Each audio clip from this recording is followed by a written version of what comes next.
As the Holy Father left Colombia, heading back to Rome on the papal plane, he addressed reporter questions about immigration policy, including Italy's new policy of stopping migrant departures from Libya and President Trump's decision to end a program here for young immigrants in the United States.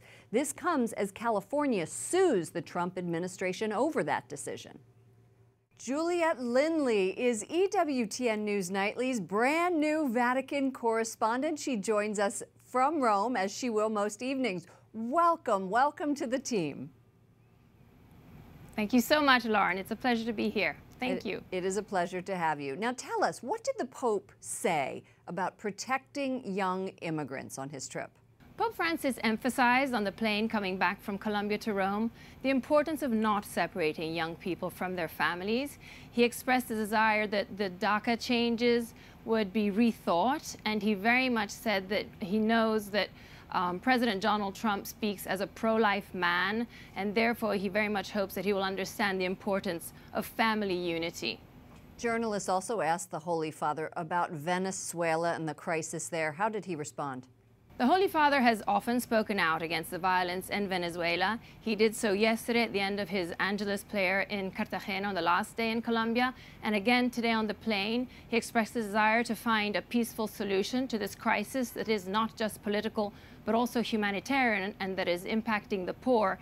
But on the plane he specifically called on the United Nations to step in and lend a hand to end this crisis. How successful do you think this trip was? Did the Holy Father achieve his objectives? The theme of this trip, Lauren, was let's take a first step. And indeed, steps were taken.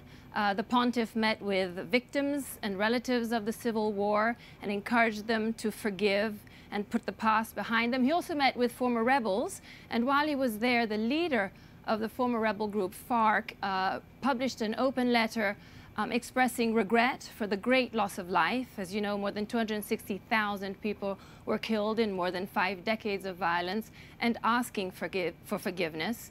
That said, the Pope also said one step isn't enough. This is an ongoing journey, and he encouraged the people of Colombia to not stay at a standstill and to continue to embrace peace.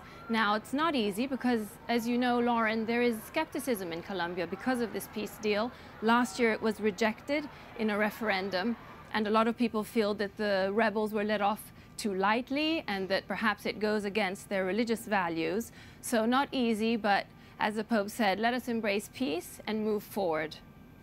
Juliet Linley, EWTN News Nightly, brand new Vatican correspondent. Thank you for joining us, and we are looking forward to seeing you as a vibrant member of our team out of Rome. Thank you. Thank you. Thank you.